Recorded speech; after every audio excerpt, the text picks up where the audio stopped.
Vamos a ir leyendo y vamos a ir compartiendo un poquito, y como ya saben, si alguien tiene algo para aportar, en libertad. Y dice, el hijo sabio recibe el consejo del padre, pero el insolente no escucha reprensiones. Del fruto de su boca el hombre comerá el bien, pero el alma de los prevaricadores hallará el mal. Y acá está la palabra que compartíamos en el capítulo anterior. Aquellos que toman decisiones injustas para su propio bien, ellos hallarán el mal. Como decía el capítulo anterior, se enredarán en sus propias mentiras, en sus propias injusticias. Versículo 3. El que guarda su boca, guarda su vida, pero el que mucho abre sus labios, acaba en desastre. Bueno, acá también, ¿no? Como compartía Lili también, tener cuidado de lo que hablamos, con quién hablamos, ¿no? En dónde hablamos y qué hablamos. Hay perjuicio en hablar de más. Y vemos, ¿no? Que produce el desastre. O sea, el que mucho abre sus labios, acaba en desastre. Así que veamos, si vemos a alguien que está hablando mucho, a alguien que habla, que quizás comparte más, no nos conviene estar cerca de esas personas, porque son insensatos. Dice el versículo 4, el perezoso desea y nada alcanza, mas los diligentes serán prosperados. Y aquí vemos, ¿no? Aquellos, como decíamos antes, esos vagos, aquellos que viven con pereza, que nunca hacen nada, y acostados o sentados dicen, estaría bueno hacer esto, qué bueno sería hacer acá, ir allá, pero no hacen nada para obtenerlo, solamente sueñan y la vida pasa. Pero dice aquí que los diligentes serán prosperados. ¿Los diligentes quiénes son? Los que trabajamos. Sí, los diligentes son los que hacen una tarea correctamente. Es decir, si tiene trabajo, lo hace correctamente. Si tiene que llevar algo, lo hace correctamente sin perder el tiempo. Lo hace como tiene que ser. Dice el versículo 5, el justo aborrece la palabra mentirosa, el malvado se hace odioso e infame. Y aquí vemos, ¿no? Que también esto nos lleva a tener el corazón de Dios, porque antes, creo que vos leías que Dios aborrece la mentira, la aborrece. Y aquí dice que el justo aborrece la palabra mentirosa. Entonces, cuando escuchamos a alguien hablar mentiras y nosotros sentimos rechazo, no la toleramos, es como que, estoy siendo como el Señor, estoy teniendo ese pensamiento que tiene el Señor de aborrecer la mentira, de rechazarla. Dice, la justicia protege al perfecto de camino, pero la impiedad trastorna al pecador. Vemos aquí, ¿no? Que promesa de Dios, que si caminamos en rectitud, esa justicia, la justicia de Dios nos va a guardar, nos va a respaldar. Digo, el pecador, el que anda por veredas que no son de Dios, caerán. Dice, trastorna al pecador, o sea, la misma impiedad trastorna. ¿Qué es trastornar? Es como confundir, es como confundido en su propio pecado, en su propia impiedad. Hay quienes presumen de ricos y no tienen nada. Y hay quienes pasan por pobres y tienen muchas riquezas. Y aquí un poco tiene relación con el capítulo anterior, ¿no? Hay quienes que presumen de todo lo que tienen, de sus riquezas, de lo que han obtenido, pero en sí no tienen nada. ¿Por qué? Porque están vacíos, porque todo es vanidad, porque no, todo eso en un momento puede desaparecer. Pero dice, hay quienes pasan por pobres y tienen muchas riquezas. Hay quienes que quizás vos los ves y decís, la verdad que no tiene mucho. La verdad que esa persona no... O nos ponemos a nosotros mismos. Si alguien quizás de Palermo o de Recoleta nos mira a nosotros y dice, estos pobres viniendo a la iglesia, cantando, ¿a quién le cantan? Como para dar un ejemplo, ¿no? Sí. Que no se lo tomen a mala persona de Palermo y de Recoleta. Capaz que alguien nos escucha. Ustedes me entienden igual. Si llegaste hasta este video es porque sos de los nuestros.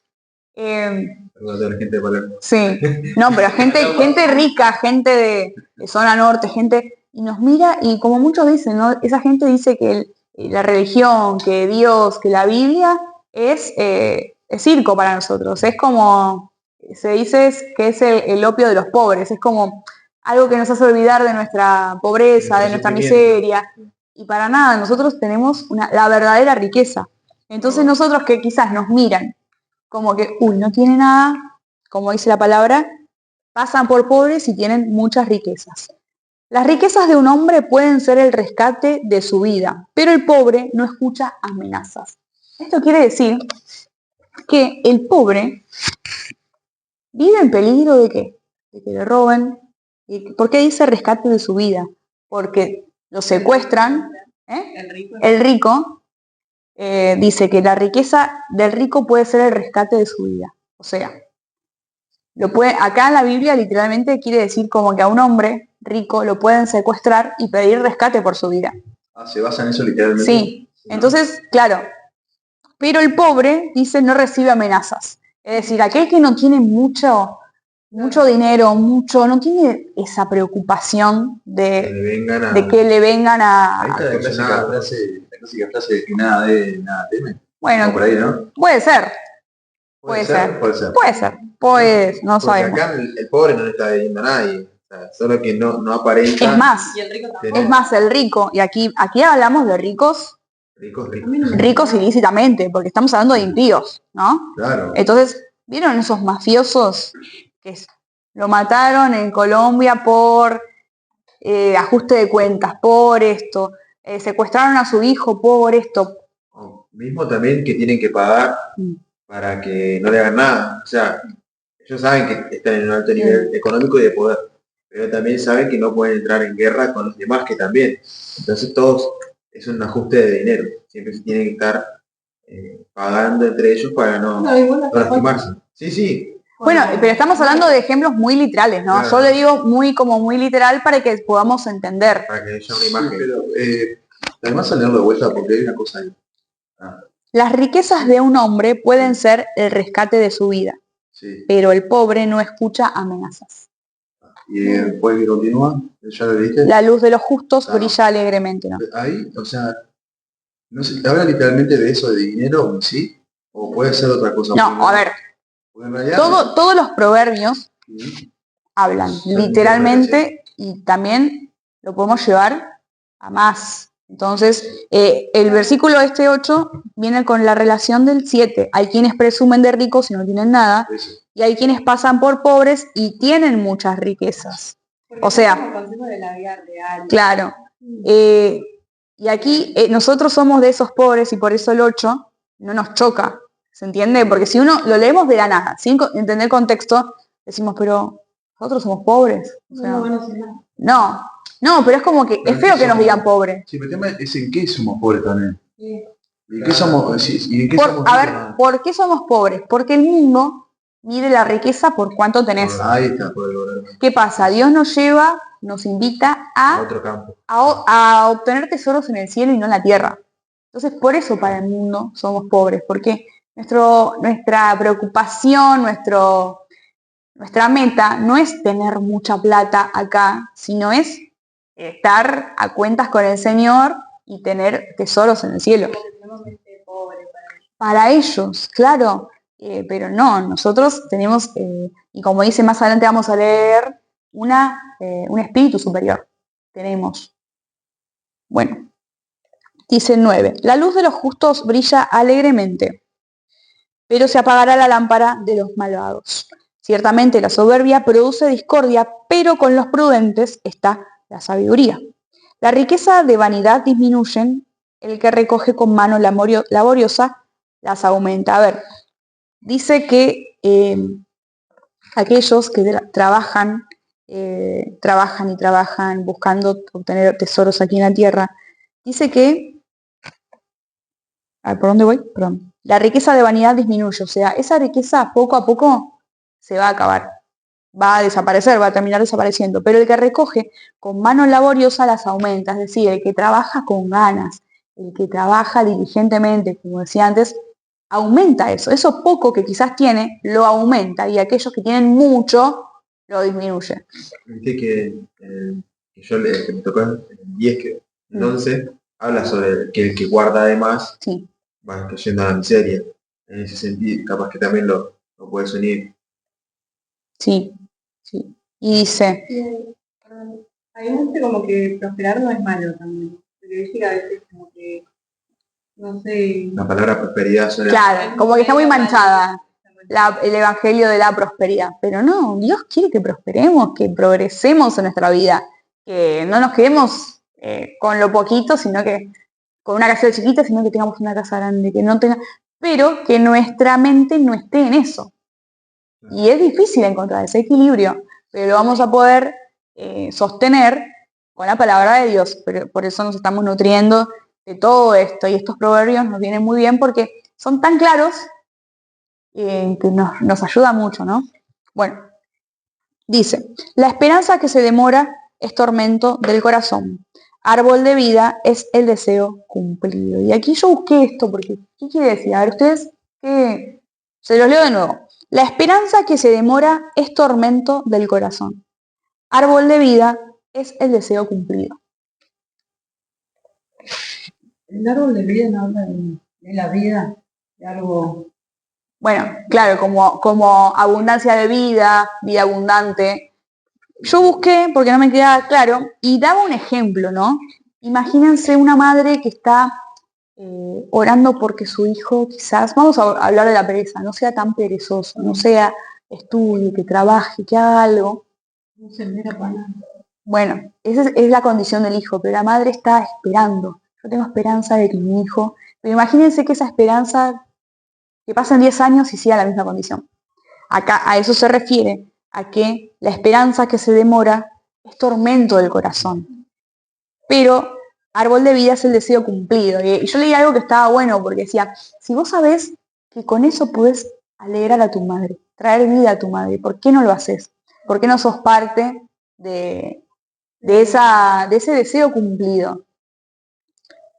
Pero en realidad está siendo parte de ese tormento que está viviendo. Es decir, tener esperanza, tenemos que tener esperanza, pero la esperanza que se demora termina siendo ya desánimo, es como, no cambia, no cambia. Pero también hay del otro lado algo que tiene que suceder.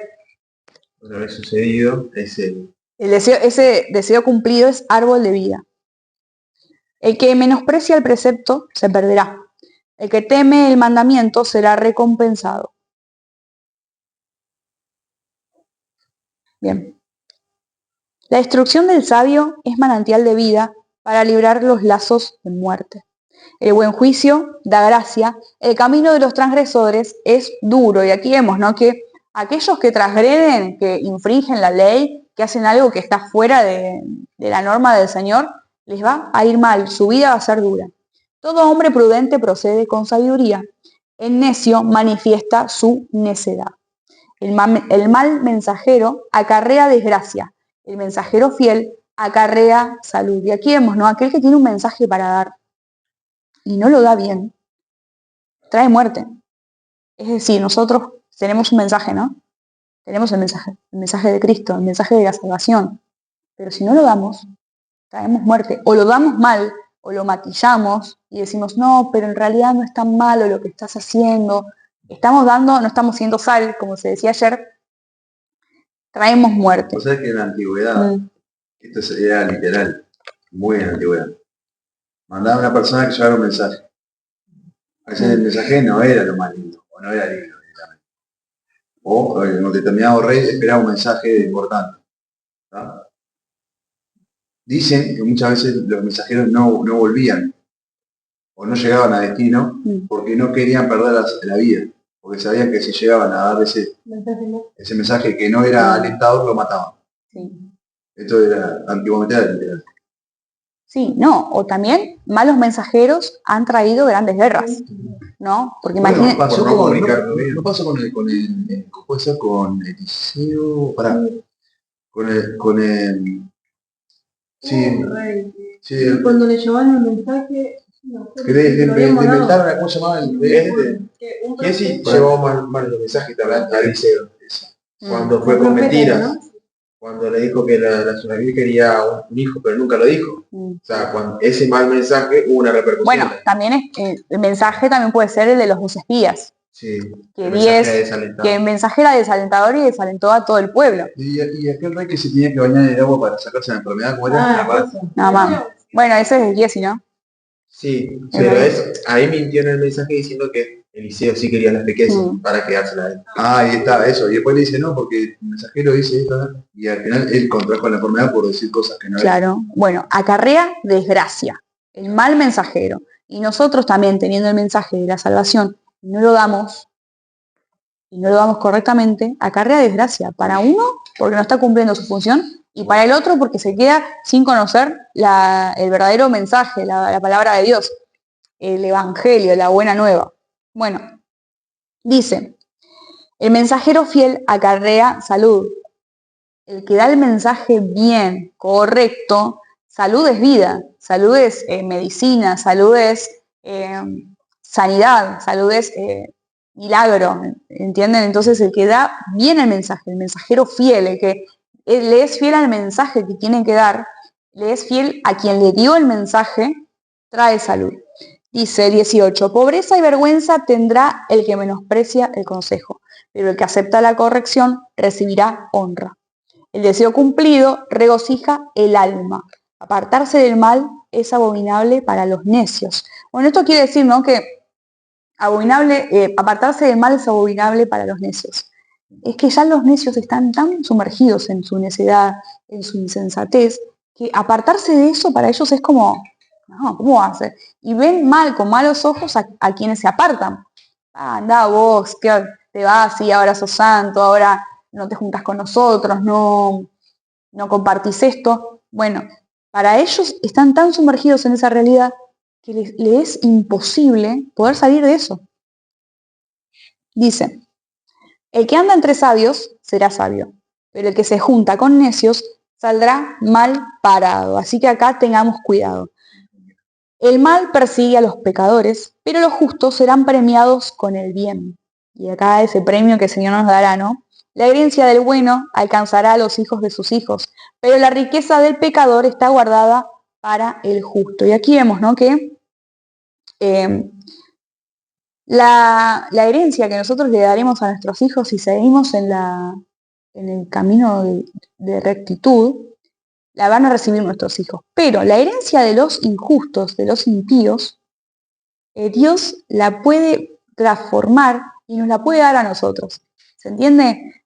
Dios transforma todo lo que era usado para nuestro mal, para nuestro bien. Entonces quiere decir, y dice aquí, la herencia del bueno alcanzará a los hijos de sus hijos, pero la riqueza del pecador está guardada para el justo. Es decir, todas sus riquezas, sus ganancias, el Señor nos promete, nos dice en su palabra que puede venir para nosotros. Y la recibimos, ¿no? Dice acá, en el barbecho de los pobres hay mucho pan, pero se pierde por falta de justicia. ¿Alguien sabe lo que es el barbecho?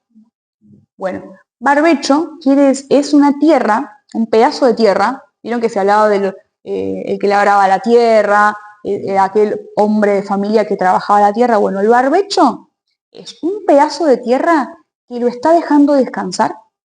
O sea, sigue plantando otro pedazo, pero ese pedazo lo deja descansar un tiempo para que se regenere la tierra, para prepararla bien, porque ya muchos años dio fruto. Entonces hay que dejar un pedazo de tierra para que se prepare para el futuro.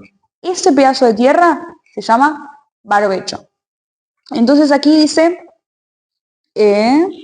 bueno, la dejan descansar y también si la podemos tomar para nosotros, pausa productiva también se puede tomar. No solamente en la tierra, pero también cuando escuchamos la palabra, podemos o nosotros empezar a usarla, o si la escuchamos, cuando se habla de estoy en un barbecho, o estoy en un barbecho, estoy en una pausa productiva. ¿Vieron como hay aquellos artistas que por un tiempo dejan de pintar porque están como esperando esa inspiración, están esperando ideas nuevas, que venga algo que revolucione? Como la palabra me dice, esperé atentamente. O sea, como está esperando, pero atento a lo que puede. Esperando, claro, ¿no? No es que está, la tierra queda ahí tirada y el labrador no hace nada, no. La prepara, le hace un trato especial porque luego va a ser usada y va a producir más todavía. Bueno, también, ¿no?, que dice en el barbecho del pobre. Y acá esto me llamaba la atención, ¿no? ¿Por qué en el barbecho del pobre? O sea, quiere decir que aún, imagínense que el pobre está guardando esa tierra y tiene otro pedazo de tierra para sustentarse. Dice, en el barbecho de los pobres hay mucho pan, es decir, aunque no esté trabajando toda su tierra, aunque solamente esté obteniendo poco de eso, tiene pan, no le falta el pan, no le falta el alimento. Dice, ¿por dónde voy? Por falta de juicio. Pero en qué... Pero hay mucho pan, pero se pierde por falta de justicia. Bueno, aquí vemos que los necios que no andan en justicia, hay pérdida en ese tiempo de descanso. En cambio, en el tiempo de descanso de los pobres, que ya explicamos a qué se refería, hay ganancia, hay sustento. Que Dios no deja sin alimento a sus hijos, a los justos. El barbecho del pobre, como que no aprovecha toda su tierra. Se puede decir que sería la gracia. Sería como la provisión de Dios. Y bueno, sí, es la provisión de Dios. O sea, uno puede obtener lo trabajado, pero es eso que no vemos, que tal vez no lo estamos trabajando, sí. Es lo que el Señor provee. Tal cual, sí. Dice, cuando habla de falta de juicio, también habla directamente sobre falta de prudencia. La falta de justicia, ¿no? Sí. El que no aplica el castigo aborrece a su hijo. El que lo ama lo corrige a tiempo. Y aquí, bueno, está muy claro, ¿no? Aquel que corrige a tiempo demuestra su amor y ya, si vos dejas que tu hijo o quien vos tengas sobre quien vos tengas autoridad no lo corregís, es como que no lo amás directamente. Si no lo amás, odias, ¿no? Y puede haber eso en nuestro corazón. Dice a tiempo que dice de temprano. No, mirá. El justo come hasta saciarse, pero el vientre de los malvados quedará vacío. Bueno, aquí vemos la relación entre los justos y los pobres, ¿no? Se referían siempre que habla del pobre, que habla del justo, se refiere a la misma persona. Y acá veía, ¿no?, que en esta época hablaba de los pobres. Los pobres en esa época, o mismo acá, un pobre no come hasta saciarse. Come lo que hay, pero no es que queda. Estoy lleno, me sacié, ¿se entiende? Pero, por la gracia de Dios, el justo puede comer hasta saciarse, aún estando en ese tiempo de barbecho. Pero el vientre de los malvados quedará vacío. Así que aquí vemos, ¿no?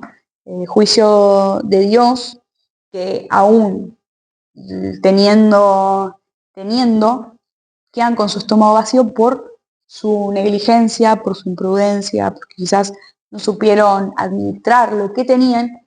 Dice que el vientre de los malvados quedará vacío. Y así termina el capítulo 13.